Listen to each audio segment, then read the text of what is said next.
Hello and welcome to Cartoonist Kayfabe. My name is Jim Rugg. I'm Ed Piscor. We're going to look at the famous artist course, Lesson 3, Composition, How to Make Pictures. I've been looking forward to this discussion for a while, a little bit of a different episode of Cartoonist Kayfabe, but one I'm eager to dive into after we look at Red Room, Ed.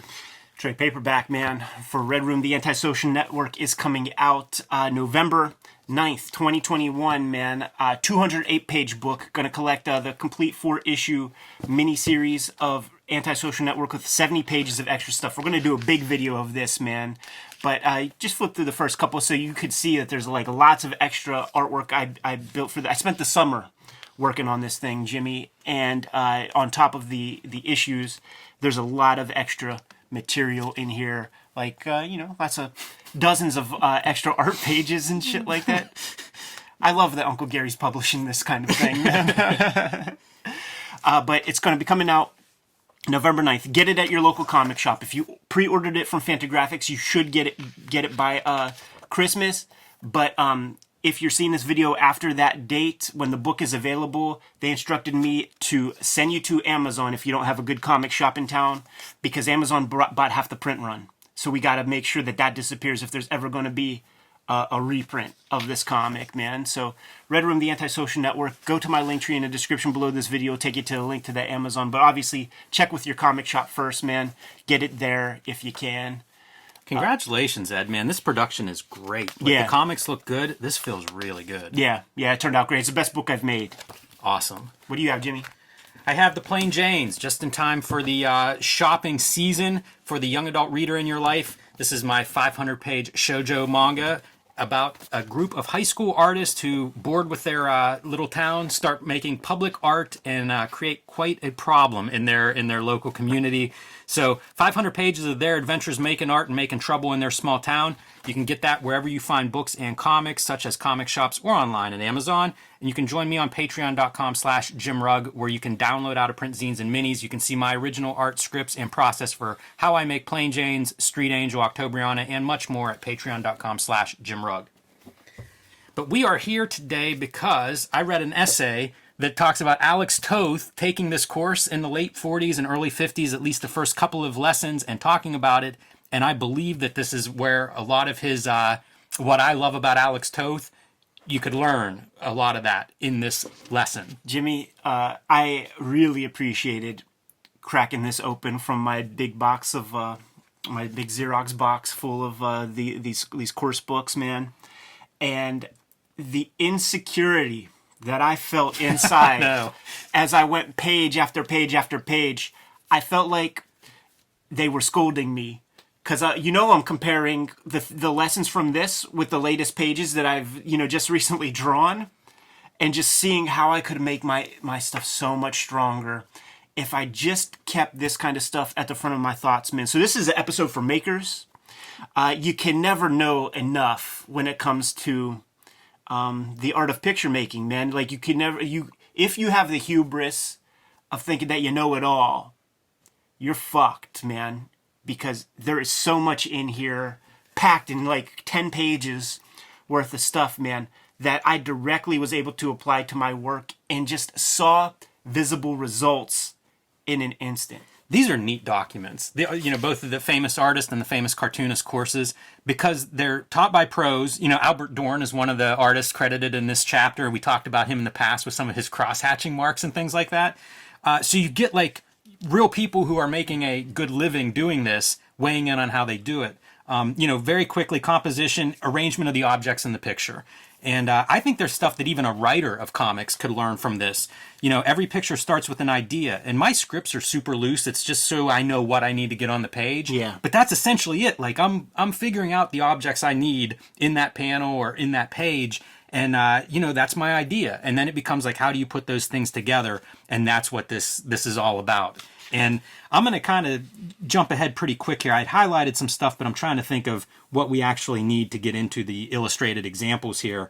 That's basically the premise, right? Yeah. Is figure out what you need to put on there, and then figure out how best to arrange it. And right away, we have a couple of lovers in the park and different approaches of close-up, long distance, medium shots, and then these notes on kind of like, what does this mean, as a reader? What are you taking away from, a close-up maybe shows you a little more personality, long shot establishing scenes, like there are all these different techniques that I don't know. I don't know if I've ever learned this formally, so it's kind of neat to have it laid out like this. Absolutely. I could see myself revisiting this exact thing very regularly, like just rereading it a whole bunch, just keeping these thoughts and ideas at the front of my mind. Maybe the second that I feel the least bit stale, or I've been laying out my comics like all at once, so almost doing Marvel method, coming up with my bullet points, knowing what needs to be on every page, and then just going in every day, designing a page. The next day, design the next page. Going through repetition in that way, you run the risk of a little bit of complacency or something.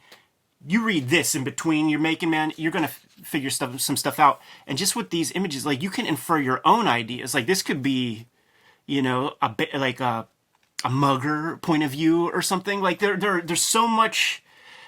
I'm a visual learner, and the visual examples that they give us every step of the way really aids and abets the sort of points they're driving home to us. By the way, if this is your mugger point of view, the next panel, revealing that becomes like the magic of comics, where it's like the juxtaposition of two images. This could be the best day of their lives, or it could be the worst based on what shows up in the next image. It's fun, man. Like this is like the science of comics that is just the magical thing, man. I said it on one of our kind of like weekly shows where we were coming home from the first SPX I went to with you, man, and you just said, like, you can't argue with Bulletproof Composition, and I mean, that's the stuff that we're talking about here today. It is interesting how subjective this all seems, right? Like I'm drawing a picture, if you drew the same picture, it'd look totally different.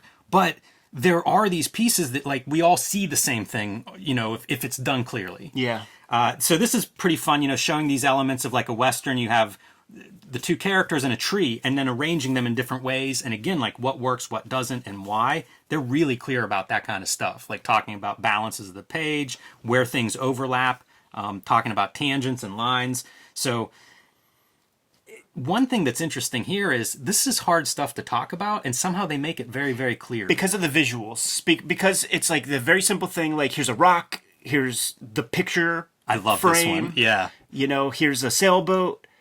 And now let's arrange these things, man. Like it looks a little unclear here, but like it looks like everything stays the same size, but it doesn't. They shrink things up, and it's even more clear right here. And one of the things I think one of the things that I don't always have at the front of my thoughts whenever I'm making a page is like I do think of in terms of focal point, but I don't often think in terms of picture dominance or something like the dominant object like in a picture, and that's not always the same thing. Like right. Like it could it like for instance, like this is the focal point, but this is a dominant piece of the image, and I don't think in those terms all the time. And this lesson has reinforced that point into my mind, man. And now it's like it's in my brain when I go back and design more pages.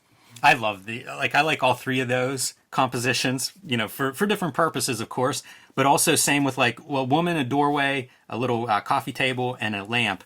And same deal. Like, I think all three of these compositions are interesting for different reasons. And I mean, so dramatic. This to me is your Alex Toth. And we could point out the Toth compositions in here, but this is the Toth. Amazing. This is the Ditko. And that's like the Klaus. Wow. Damn, dude. That's really great. Because, like, you could even do this. This is the dynamic, like, this is Kirby. This is Chris Ware. And then, this is some jobber, some mid-carder.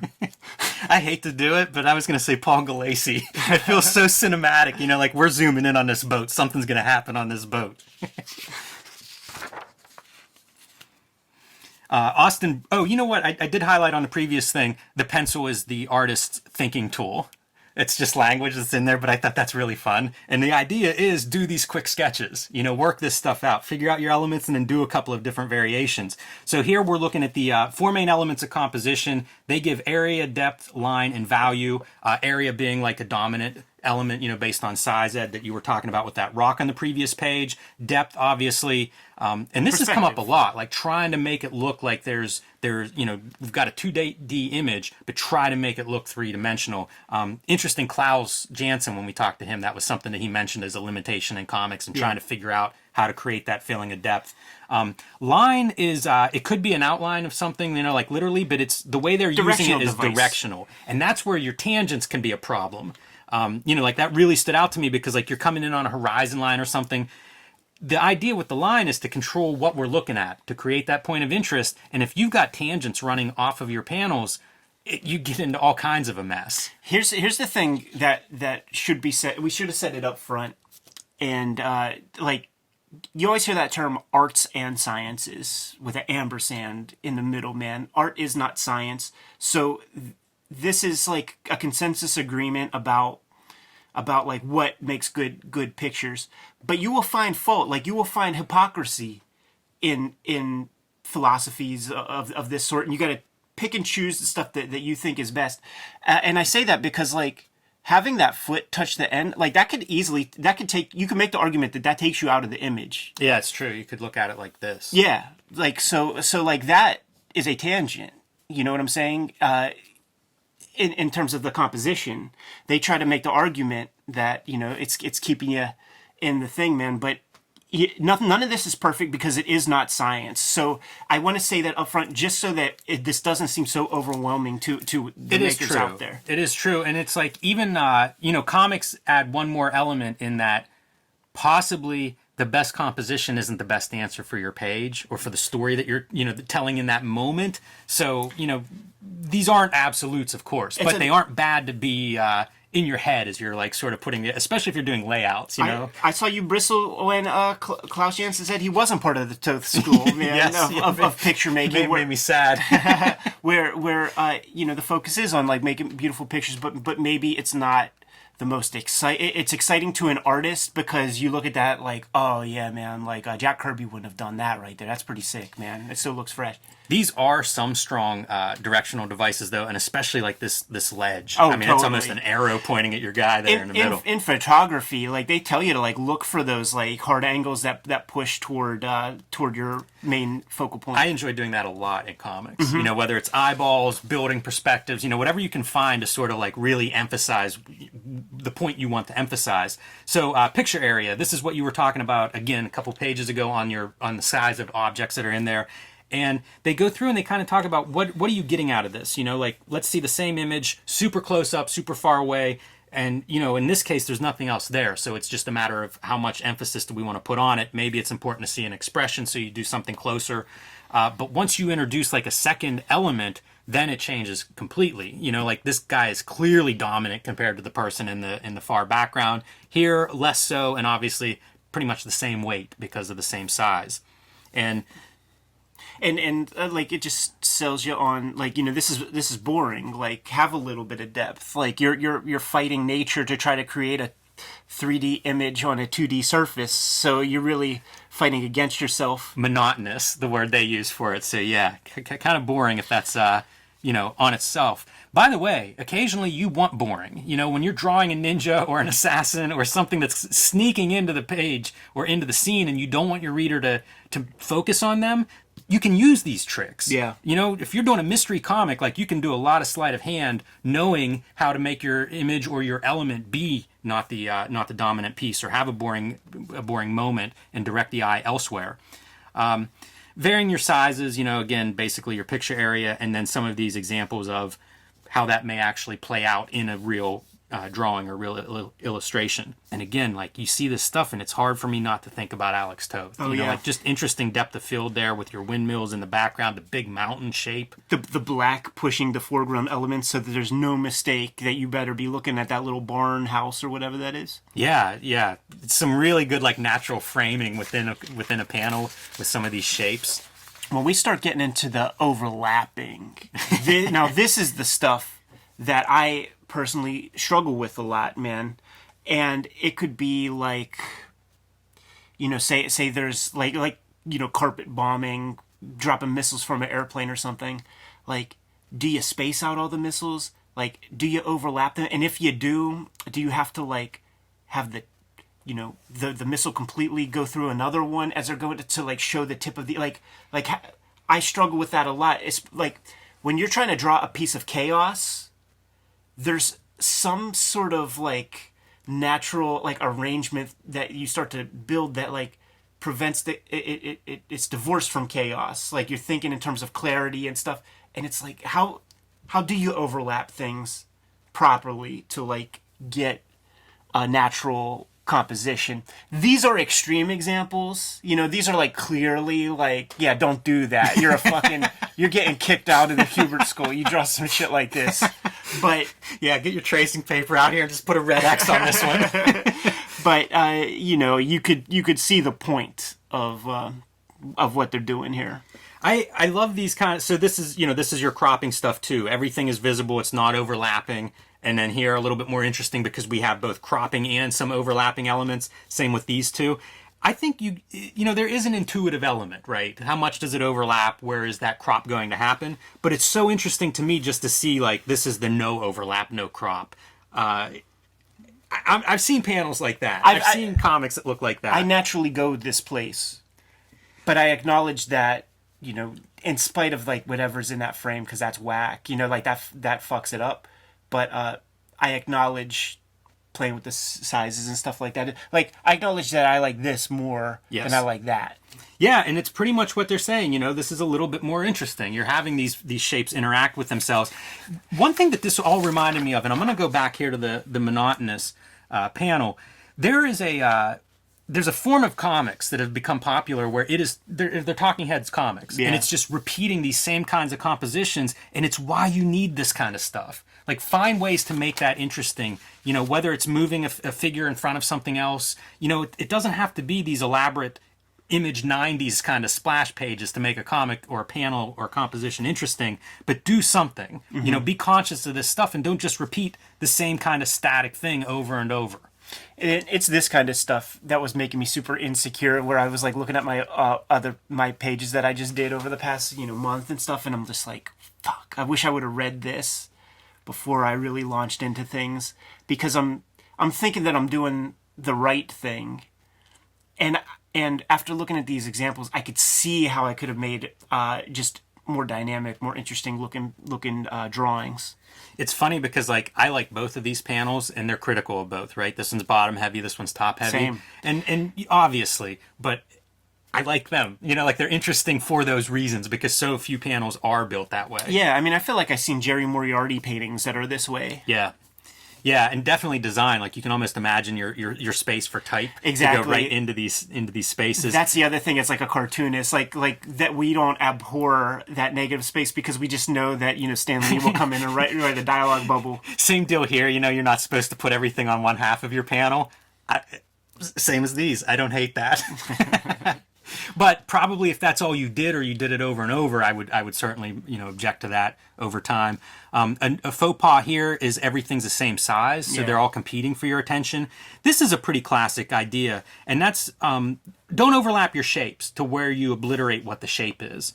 We talk about that a lot, you know, like if you want to study your character design, fill it in silhouette and see if you can identify the figure, that kind of thing. Batman, always the great example of that. But this is kind of basic stuff in that if this were all silhouette, you would still recognize it's a guy leaning against a tree. Maybe not over here. Yeah. That's funny to me. That's a crowded panel. Nothing's overlapping, but it's all squeezed in. These little exercises, so again, you know, putting everything on one side or centering things, you know, be a little bit off center. And again, like you said, Ed, these aren't rules exactly, but if you look at popular images, you're going to find these things being done. Yeah. So not rules, but decent practices. You know, don't just center stuff. Don't make it all symmetrical. And then you go, Wes Anderson's entire career would be canceled if if we couldn't do symmetry. But you see how boring it is to just like line them all up, no overlap. Do a little bit of overlap just to make it more interesting. Norman Rockwell going through this, like let's now take a real image and apply these kind of principles, which is pretty fun to do. So you see the main shapes that are making up this composition and then pulling those out, You know, if you're going to have a dog that's cropped a little bit, make sure the dog features are visible. You know, let's see its face, its muzzle, its tail. The things that make us identified as a dog, make those visible. Yeah, and you see that it's going all the way through. You know, like that was an important thing for me. Like I had this like panel where there's a guy on the ground at this level, super foreground, just legs, feet coming towards the guy, and I could see that like there was a way for me to build his figure much bigger if I just had the courage to overlap and like have his feet kind of finish off in between the feet of one of the guys that was walking towards him, you know. So like that's what I'm saying, like you can apply this stuff to your own comics making directly. And Rockwell's a good example because in terms of illustration, like his compositions are studied to death, man. Like he's considered to be a great composer. Yeah, it's great to see this stuff too, because like there's nothing extra.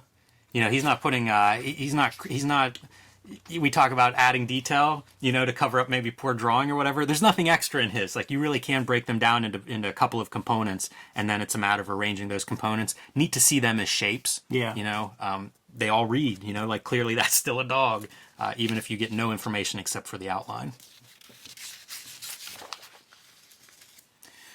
All right, so, you know, moving through like each of these elements now, thinking about depth and how do you create depth in your two-dimensional picture, and to what effect. So, you know, in this case, it's almost like we're right up against this action because of where this first figure is placed. And, you know, you can see variations here. It's further away. But if you want a tense situation, put us close to that. You know, like you would not want to be in this position with these two guys pointing guns at each other and having their showdown.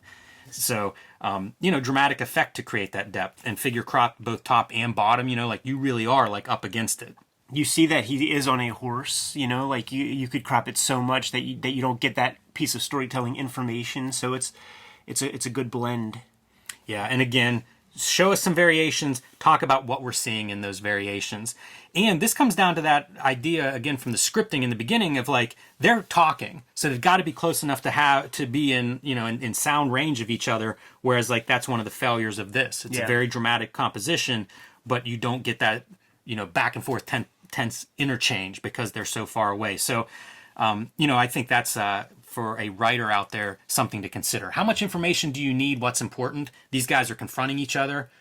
You need them to be within shouting range at least. And the overlap is so clutch to me, like in this piece too, because I just know I wouldn't do that. I would have this horse over here and like crop it, or you know, have it reduced enough that you would see the complete horse tail and shit. Because for some reason, I thought that that's the right thing to do. But like going through this course book, it's clear that that's the smart move right there. Do you think the reason you wouldn't want to crop is because you think that's a shortcut? Like, oh, I only have to draw half the horse if I put it behind the other horse. To some extent, for some reason, I acknowledge that I have misinformation in my mind, man, and it just felt wrong to me. Like, I'm being honest with myself here. Like I know that I would like push him over more because I maybe just in academic discussions when it comes to picture making, it's like if you have the room to do it, like do that. Like, you know, if you have the room to get the full horse in there or something, you just do that. And I look at this image and I'm like, no, this is stronger. It creates that depth much better.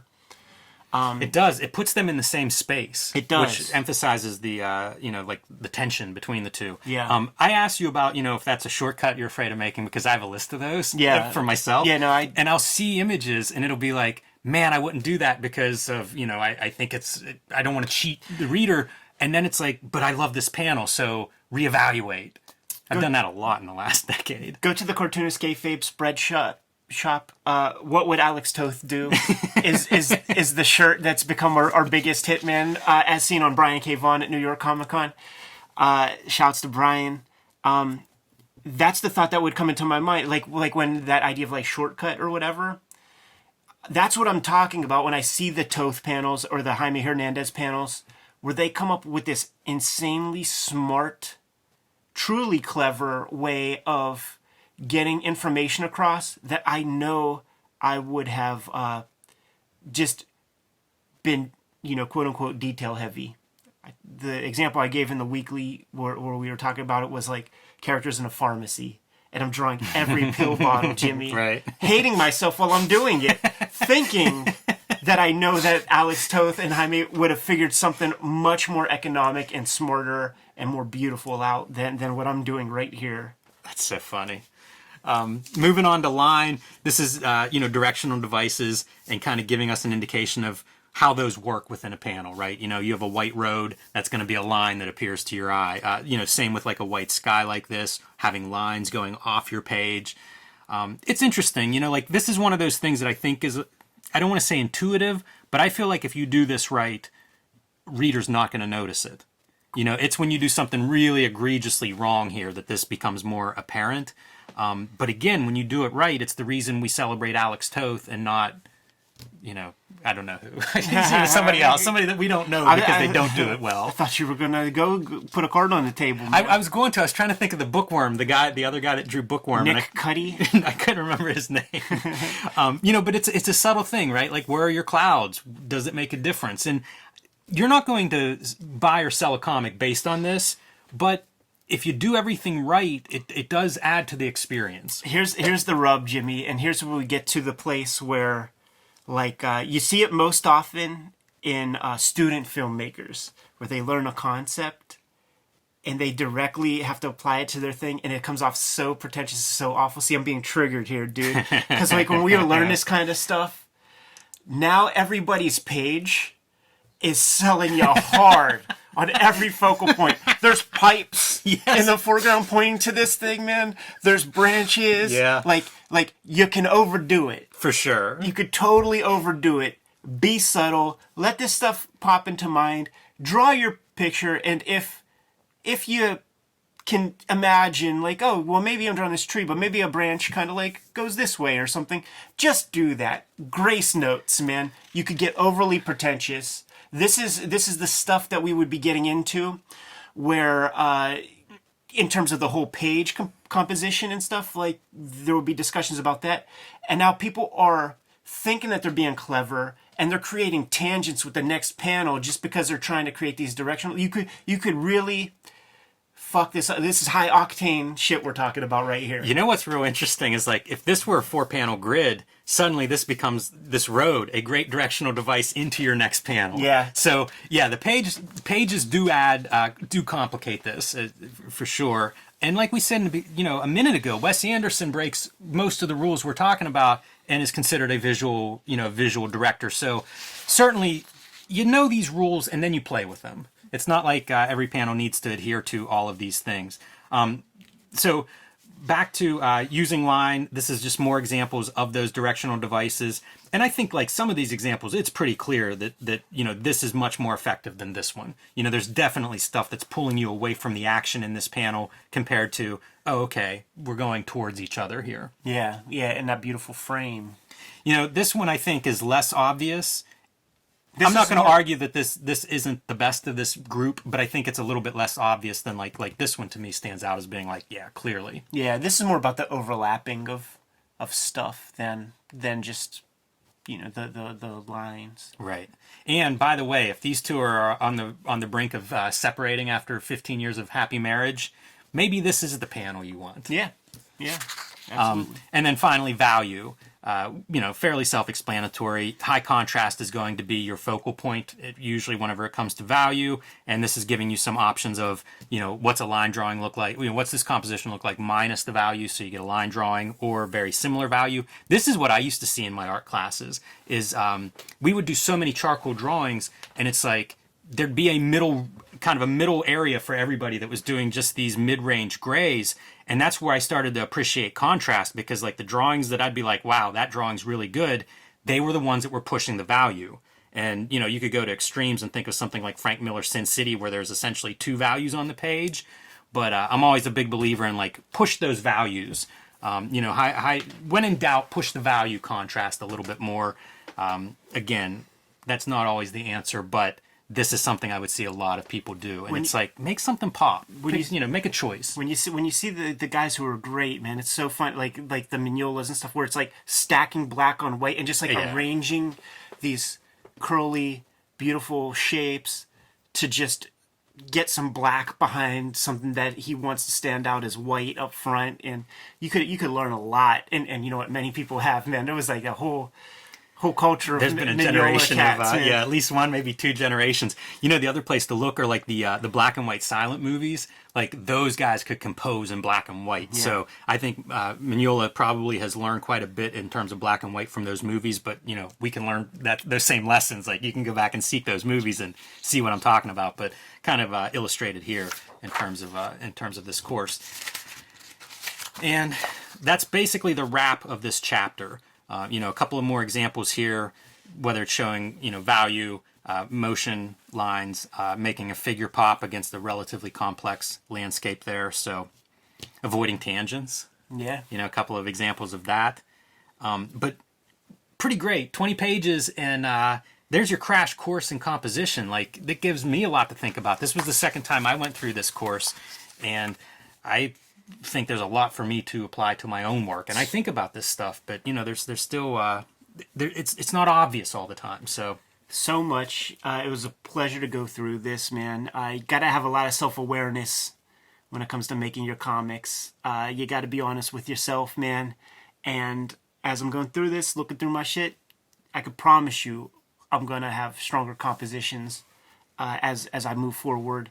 And I'm gonna keep this, you know, by the side of the drawing table. Perhaps even have this video in my bookmarks. And I encourage other people to do the same, because you could do far worse in your drawing education than go through this famous artist course. Plus, look up these artists, and then whenever you go meet Howard Chaykin at the next convention, you'll be able to speak a little language to him. I foresee a time, man, where there are Cartoonist Kayfabe videos where we just go through this stuff and actually, like, you know, participate in the assignments, man. Let's do the Landon course. Let's do the Landon course as a comics Cartoonist Kayfabe community, and check in once a week or something like that. That's a pretty eventually. interesting idea. Yeah. But right now, we have our own comics to make, man. Kayfabers, like, follow, subscribe to the YouTube channel, hit the bell. We'll notify you when new vids are available. What do you have out there, Jimmy? Join me on patreon.com/JimRugg. You can download out-of-print zines and mini-comics. You can see my original art, sketches, layouts, scripts, how I make the comics I make, like The Plain Janes, Street Angel, Octobriana, and much more at patreon.com/JimRugg. Red Room Comics in the Wild, Murder on the Dark Web for Fun and Profit, the Red Room Antisocial Network trade paperback in stores November 9th. Go to your local comic shop, scoop it up. If you pre-ordered from Fantagraphics, you should get it in time for the holiday season. And if you're seeing this video after the book is already out, you don't have a good comic shop in town, you got to hit up Amazon, boost those numbers there. They bought half the print run of Red Room because they know about the Cartoonist Kayfabe audience, man. So they know that we have a big presence online. If you want to read the comics ahead of time, go to my Patreon, patreon.com/edpiskor. These links are in my link tree in the description below this video. You can subscribe to the Cartoonist Kayfabe e-newsletter at the links below this video. You can also find Cartoonist Kayfabe t-shirts and merchandise like the What Would Alex Toth Do t-shirt that we mentioned earlier this episode. Given those marching orders, Jimmy, we're going to be on our way. Make more comics.